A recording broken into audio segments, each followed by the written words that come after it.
एका माणसाला संपवून 2 वर्ष लोटली होती. संपून म्हणजे डायरेक्ट खचाक करून टाकलं होतं. आणि घरातल्यांना असं वाटत होतं, की तो परदेशामध्ये गेलेला आहे, परदेशामध्ये सुखात आहे, समाधानामध्ये आहे. पण तो जमिनीखाली 12 फूट खोल खड्ड्यात गाडला गेला होता. आणि 2 वर्षानंतर कळलं, की नक्की काय घडलेलं होतं. आणि त्यानंतर सगळ्यांच्या पायाखालची जमीन सरकली होती. तर हीच घटना आपल्याला बघायची आणि त्यासाठी आपल्याला जायचं आहे गुजरातमध्ये. गुजरात या ठिकाणचं जामनगर आहे आणि त्या भागात राहणारा तरुण आहे. नाव आहे जिग्नेश मावडिया आणि वय साधारणपणे एक 30च्या आसपासचं त्याचं वय आहे. तरुण आहे आणि त्याचा फर्निचरचा व्यवसाय आहे. आता त्याची पत्नी आहे, तिचं नाव आहे पृथ्वी उर्फ भूमीबेन मावडिया, म्हणजे भूमी किंवा पृथ्वी असं नाव आहे. आणि असं म्हणतात की बाबा 6-7 वर्षापूर्वी त्यांचं लव्ह मॅरेज झालेलं होतं आणि लग्न झालं. ह्याचा चांगला काम चाललेलं आहे, चांगलं कारभार चाललेला आहे. त्यानंतर संसार चालू आहे आणि त्यानंतर मग यांना 2 मुली झालेल्या होत्या. आता त्या मुलींपैकी एक मुलगी 1.5 वर्षाची आणि एक मुलगी साधारणपणे 6 वर्षाची, अशा पद्धतीनं त्यांच्या मुली आहेत.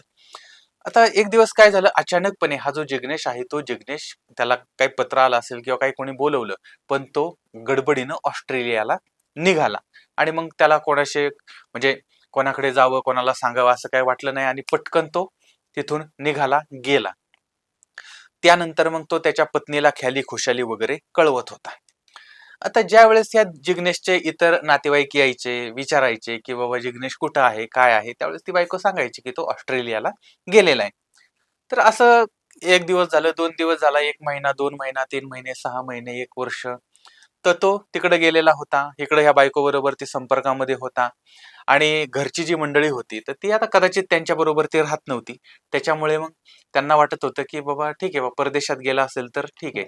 पण घरच्यांना असं वाटत होतं की अरे तो फक्त बायकोलाच फोन करतोय, बायकोशीच कॉन्टॅक्ट करतोय, तर आमच्याबरोबर पण कॉन्टॅक्ट केलं पाहिजे. पण ठीक आहे, आता त्याची बायको आहे, तो कॉन्टॅक्ट करतोय, आपल्याबरोबर जर नाही करत आहे तर नको जाऊ दे.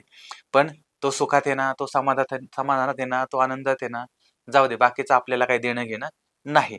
आणि अशा पद्धतीनं ते घरची जी मंडळी आहेत ती बाबा जिथं दिल्या घरी सुखी राहत, अशा पद्धतीनं हे सगळं चाललं होतं. आता या सगळ्या घटनेला साधारणपणे 2 वर्ष होत आलेली होती. 2 वर्षामध्ये एकदाही त्या मुलानं त्या घरच्यांशी कॉन्टॅक्ट केलेलं नव्हतं किंवा त्यांना काही सांगितलेलं नव्हतं, बोललेलं नव्हतं. बरं, आता कुठलाही माणूस गेला, काही असलं तरी बाबा इतक्या वर्षानंतर कधी ना कधीतरी तो फोन करतोच. किती जरी समजा बायकोला सतत फोन करत असला तरी पण बाकीची जी मंडळी त्यांनाही कधीतरी फोन करतो, कॉल करतो, कॉन्टॅक्ट करतो. ह्यानं काहीच नव्हतं केलं. आता 2 वर्षानंतर त्याचा एक जिग्नेशचा चुलत भाऊ होता आणि तो ऑस्ट्रेलियाला जाणार होता. त्यावेळेस मग तो ह्यांच्याकडे आला, ह्याच्या बायकोकडे आला, पृथ्वीकडे आला आणि म्हटला की मी पण ऑस्ट्रेलियाला चाललेलो आहे, तर मी तिथं गेल्यानंतर जिग्नेशला भेटतो, तर त्याचा मला पत्ता दे, त्याचा कॉन्टॅक्ट नंबर दे वगैरे वगैरे त्याच्याकडे मागितलं. मग ते म्हटले की आता माझ्याकडे त्यांचा फोन नंबर नाहीये, पण तुम्ही मी तुम्हाला नंतर देते, पुढच्या आठवड्यात देते, असं करत करत ते लांबवत होते. तिनं पत्ता दिला नाही, कॉन्टॅक्ट नंबर दिला नाही, तो कुठे आहे सांगितलं नाही. आता हे सगळं बघितल्यानंतर, ऐकल्यानंतर मात्र मग तो चुलत भाऊ होता, त्याच्या डोक्यामध्ये प्रकाश पडायला लागला की ही नक्की टाळाटाळ का करते. आणि प्रत्येक वेळी टाळाटाळ करताना ही बिचारी वेगवेगळी कारणं द्यायची. मग आता काय करायचं, काय करायचं, त्यावेळेस मग हा पोरगा त्यांच्या घरातली जी बाकीची मंडळी होती त्यांना बोलला, म्हटला मला संशय येतोय. 2 वर्ष झालं जिग्नेशने आपल्याला कॉन्टॅक्ट केलेला नाही, आपल्याला फोन केला नाही, संपर्क नाही, काही नाही, त्याचाही काहीच कॉन्टॅक्ट नाहीये. 2 वर्ष बाबा करतोय काय. त्याच्यानंतर मग त्याचा भाऊ जो आहे जिग्नेशचा, तो हिच्याकडे आला. हे बघ, म्हटलं, तू 2 वर्षापासून आम्हाला सांगते की तू परदेशात गेलाय, परदेशात गेलेला आहे, पण परदेशातला तू पत्ता देत नाही, फोन नंबर देत नाही, काय देत नाही. बघ, तू जर सांगितलं तर ठीक आहे, नाही सांगितलं तर आम्हाला पोलिसांमध्ये जावं लागेल आणि पोलिसात जाऊन मग आम्हाला हे सगळं करावं लागेल. आता हे ऐकल्यानंतर मग आता ती पत्नी जी आहे ती घाबरलेलीच होती. त्याचबरोबर ते हा जिग्नेशचा जो भाऊ आहे त्यांचं नाव आहे अशोक मावडिया. तर ते 26 जुलै 2026ला ते जामनगरच्या शहरामधलं बी डिव्हिजन मध्ये पोलीस ठाण्यामध्ये गेलेले आहेत आणि त्या ठिकाणी आपला भाऊ बेपत्ता झालाय अशी तक्रार नोंदवली आणि आपल्या भावाची हत्या झाली असण्याची शंका त्यांनी व्यक्त केली. आता हे झाल्यानंतर एकतर ती बायको काही नंबर देत नव्हती, कॉन्टॅक्ट करत नव्हती, देत नव्हती आणि त्यानंतर मग पोलिसांना कळवण्यात आले. पोलिसांना कळवल्या, पोलीस त्यांच्या घरी पोहोचले, तिच्या घरी पोहोचले, त्या पृथ्वीकडे गेले. तिला विचारलं कुठे आहे, काय आहे, मग तिनं उत्तर द्यायला सुरुवात केली. तर त्यावेळेस मग अर्थातच ती पोलिसांच्या लक्षात आलं की ती काहीतरी लपवते आहे. कारण शेवटी काय म्हणतात ना, ते जरी मांजर दूध डोळे झाकून पित असलं तरी पण ते बाकीच्यांना कळतच ना, किंवा पोलिसांचा तर इतका अनुभव असतो की त्यांना कळतं कोण खरं बोलतंय कोण खोटं बोलतंय. आणि त्याच्यामुळे मग पोलिसांनी तिला ताब्यात घेतली आणि त्याच्यानंतर तिची कसून चौकशी केली. चौकशी केल्यानंतर मग तिच्या माध्यमातून अजून एक तिचा साथीदार होता, निलेश कछोटिया किंवा असं काहीतरी नाव आहे त्याचं, कतोटिया असं काहीतरी. तर तो निलेश आणि त्याचा एक साथीदार आहे, त्याचं नाव आहे बलवीर वर्मा. हा उत्तर प्रदेश मधला एक माणूस आहे, तो तिथे येऊन काम करत होता, मजूर होता. तर त्याला सुद्धा मग पोलिसांनी ताब्यात घेतलं. ताब्यात घेतल्यानंतर कबूल झाले, कळलं की त्याची हत्या 2 वर्षापूर्वीच झाली जिग्नेशची. त्याला तेव्हाच मारून टाकलेलं आहे. 2 वर्ष ही लोक फक्त या घरच्यांना खेळवत होती. आणि त्याच्यानंतर मग पोलिसांनी सगळी माहिती काढली. मग पोलीस त्या एका तिथल्या कारखान्यामध्ये गेले, त्या ठिकाणी फॉरेन्सिक टीम घेऊन गेले. त्यानंतर मग हेवी मशीन असतं ते जेसीबी किंवा पॉवर टूल वगैरे, तर ते सगळं तिथं घेऊन गेले आणि त्या साह्यानं त्या कारखान्याचा जो फ्लोरिंग होता तो खोदायला सुरुवात केली. खोदकाम झाल्यानंतर 12 फूट खाली मानवी सांगाडा सापडला. त्यानंतर ते जे काही फॉरेन्सिक लॅबच्या माध्यमातून त्या अस्थी ज्या आहेत त्या तिकडं पाठवण्यात आलेल्या आहेत आणि त्याच्यावरती प्रक्रिया चाललेली होती. आता ह्याच्यामध्ये मग त्या पत्नीला विचारलं त्यावेळेस मग त्यांनी जे सांगितलं की हत्या केली, मग ती कशी केली, का केली वगैरे वगैरे, हे सगळं समोर आलं होतं.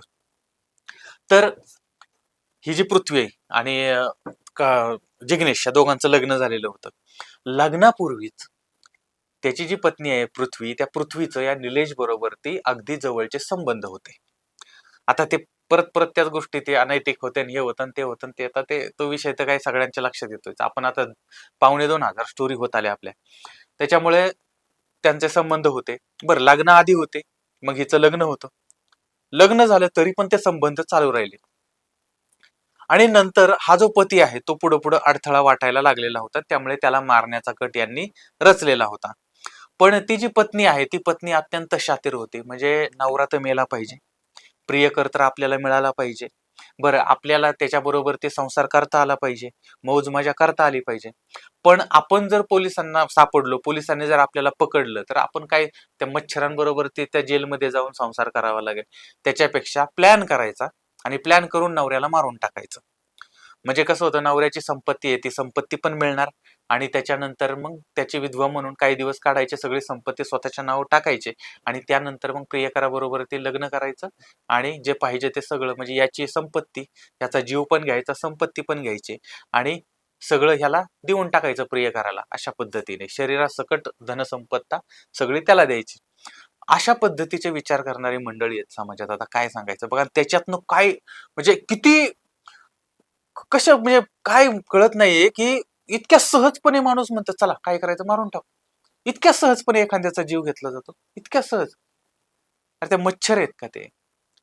पण तरी सुद्धा मग यासाठी काय केलं यांनी प्लॅन, तर अगोदर नवऱ्याला मारण्याच्या अगोदर त्यांनी त्या ठिकाणचं, आपल्याकडे जसं MIDC आहे तसं तिकडलं, आता ते गुजरातचं आहे ते GMIDC काहीतरी असेल, आपलं यम वरून सुरू जातं, त्यांचं जी वरून सुरू होत असेल, तर ती त्यांच्याकडची जी MIDC आहे, औद्योगिक वसाहत वगैरे, तर त्या ठिकाणी त्यांनी एक कारखाना भाड्याने घेतला, फक्त खून करण्यासाठी बरं का.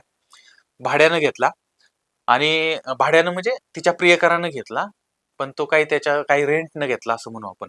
रेंट न तो कारखाना ह्यांनी घेतला आणि त्या कारखान्यामध्ये 12 फुटाचा खड्डा खोदून ठेवला अगोदरच काही दिवस. आणि त्यानंतर आता ह्या पत्नीनं त्याच्या अगोदरही असा प्लॅन केला होता की तिचा जो प्रियकर आहे त्या प्रियकराची ओळख तिच्या पतीबरोबर तिनं केली होती आणि हा गावाकडचा किंवा काय असं त्यानं सांगितलं, आणि किंवा आमच्या कॉलेजचा मित्र आहे वगैरे वगैरे असं. आणि त्यानंतर मग इतकी मैत्री झाली की ते दोघं जण एकत्र दारू बिरू प्यायला लागले होते. आता ह्याला कल्पनाही नव्हती की हा बाबा अशा पद्धतीचा आहे म्हणून. आणि त्यानंतर तारीख होती 31 मे 2024, म्हणजे 30-31 ची जी रात्र होती, तर त्या रात्री यांनी तो कट रचलेला होता. आता या जिग्नेशला जामनगर मधील दरेड GIDC आहे, म्हणजे आपल्याकडचे MIDC सारखं, तर त्या ठिकाणी त्या कारखान्यामध्ये बोलवण्यात आलं. तिथं काहीतरी त्यांना काम करायचं होतं किंवा काहीतरी कामाचा बहाणा यांनी केला होता आणि त्या बहाण्यानं त्याला तिथं बोलवण्यात आले आणि सांगितलं आपण दारूची पार्टी वगैरे पण करूया. आणि त्याच्या दारूमध्ये यांनी सायनाइड मिसळलं आणि तो बिचारा दारू पिला आणि त्याच क्षणी त्याच ठिकाणी मरण पावला. तो मरण पावल्यानंतर तिथं खड्डा खोदून ठेवलेलाच होता. त्या खड्ड्यामध्ये याला टाकलं, त्याच्यावरती माती टाकली, काय बाकीचं साहित्य असेल ते टाकलं. त्याच्यानंतर त्या खड्ड्यावरती यांनी 1 फूट जाडीचं सिमेंटचं कॉन्क्रिटीकरण ते करून टाकलं त्याच्यामध्ये आणि इतकं पक्क करून ठेवलं कोणाला संशय येणार नाही, वास येणार नाही, काही नाही, काही नाही, काही नाही. आणि त्याच्यानंतर मग हे लोक घरी आले, ज्याचं त्याचं मग ह्यांची मौज मस्ती चालू झाली. आता वाटेतला काटा यांचा होता, तो पती होता, तो बिचारा गेला होता. मग आता ह्यांचं प्रियकर प्रेयसी यांच्यामध्ये खेळ चालू झाला.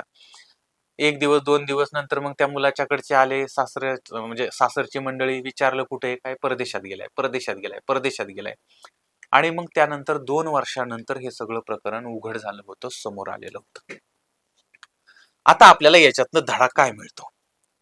पहिली गोष्ट, एखाद्या व्यक्तीबरोबर ती तुम्ही जीवनसाथी म्हणून तिला निवडता, तर त्या व्यक्तीच्या अगोदर, लग्नाच्या अगोदर जर काही खेळ असतील काही त्यांचे, तर ते अगोदर माहिती करून घेतले पाहिजे, समजवून घेतले पाहिजेत. केवळ डोळे झाकून कोणावरती प्रेम करू नका, कारण आजकालचा तसा जमाना राहिलेला नाही आणि तसं कोणीच राहिलं नाही. प्रियकर असू दे, प्रेयसी असू दे, कोणी असू दे, डोळे झाकून कधी प्रेम करू नका, कारण कधी कोण कोणाला कधी धोका देईल, कधी कोण कोणाच्या पाठीमध्ये खंजीर खुपसेल सांगता येत नाही. आणि त्यामुळे जर लग्नाआधीचा अफेअर होतं तर अगोदरच, म्हणजे आता हे जे झालं ते तर आपण बदलू नाही शकत, पण मी येणाऱ्या लोकांसाठी सांगतोय, भविष्यकाळातल्या लोकांसाठी सांगतोय, लग्नाच्या अगोदर, लग्न एक वेळ नाही झाली ना तरी चालेल, पण जर केली तर अगोदर सगळी माहिती काढून करा. आणि जर समजा आता म्हणजे लग्नाच्या अगोदर ती माहिती काढायलाच पाहिजे होती, कदाचित त्यानं ती काढली नाही, ते अफेअर त्यांचं हे झालं. त्याच्यानंतर लग्नानंतर पण ते अफेअर चालू होतं. मग जर ते लग्नानंतरही चालू असेल आणि ते जर पतीला कळलेलं नसेल तर तो पती बेसावध होता. आणि जर तो बेसावध असेल तर ती त्याची सगळ्यात मोठी चूक आहे. कारण आपण कलियुगात राहतो, कायम सावध राहिलं पाहिजे. 300-400 वर्षापूर्वी रामदास स्वामींनी सांगितलंय, अखंड सावधान. आणि आपण कायम जर असं बेसावध राहिलो तर मग कधी ना कधीतरी घात होणारच. त्यामुळे कायम सावध राहायचं. त्यानंतर जर समजा या पतीला माहिती कळली की बाबा अशा पद्धतीनं हे चालू आहे, तरी सुद्धा स्वतःचा बचाव करण्यासाठी सावध राहिलं. आणि आपण ज्याच्याबरोबर जातोय, ज्याच्याबरोबर ते दारू पितोय, ज्याच्याबरोबर ते फिरतो आहोत, तर ती व्यक्ती कोण आहे ह्याची पण माहिती काढायला पाहिजे होती, ती काढली नव्हती. पण भविष्य काळामध्ये अशा घटना घडू नये त्याच्यासाठी अनोळखी व्यक्तीवरती विश्वास ठेवायचा नाही.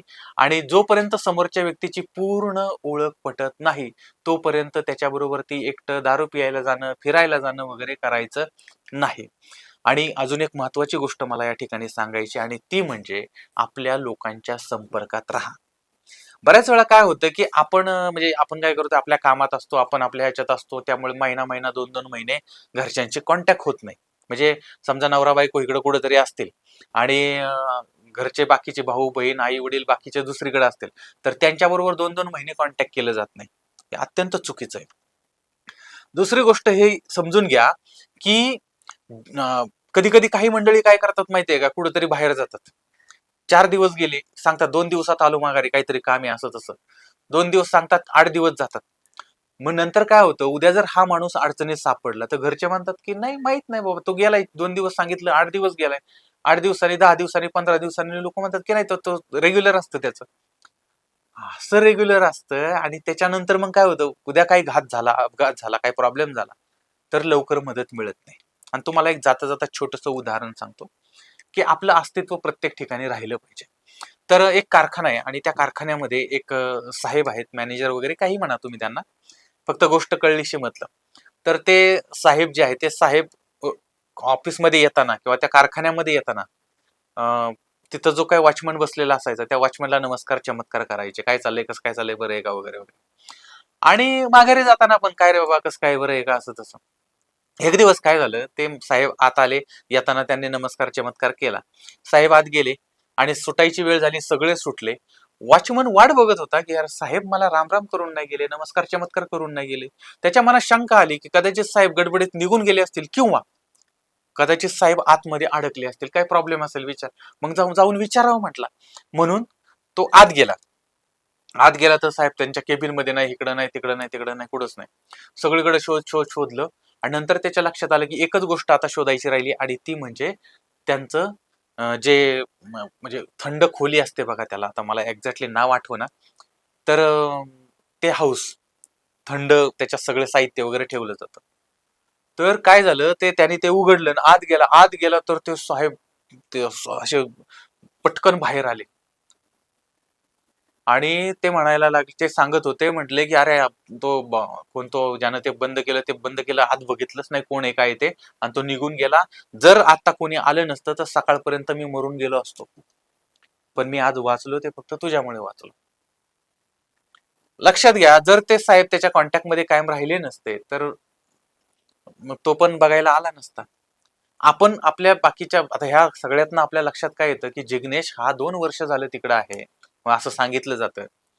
अरे तो जातानाच त्यानं घरच्यांना सांगायला पाहिजे होतं की मी चाललोय म्हणून, बरोबर. दुसऱ्याच दिवशी घरच्यांनी म्हणायला पाहिजे होतं, त्याने आम्हाला सांगितलं नाही म्हणजे नक्की काहीतरी प्रॉब्लेम दिसतोय. पण तो गेला नंतर 1 आठवडा, 2 आठवडे, 1 महिना, 2 महिने, 2 वर्ष झाले तुमच्या घरातला माणूस तुमच्याशी कॉन्टॅक्ट करत नाही.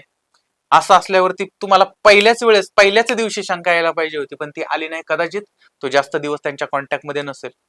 म्हणून मी सांगतो की ह्या सगळ्या घटना ज्या असतात ना, त्या घटना ज्या घडतात त्या तर बदलूच शकत नाही आपण, पण भविष्यकाळात असं घडू नये याच्यासाठी आपल्याला हा फार मोठा धडा असतो आणि तो धडा समजून घ्या. बरं, आता ही जी घटना आहे ती घटना तुम्हाला कशी वाटते, त्याबद्दल तुमचं काय मत आहे ते सुद्धा मला जरूर कळवा. पुन्हा भेटूया पुढच्या भागामध्ये एका नवीन विषयासह. तोपर्यंत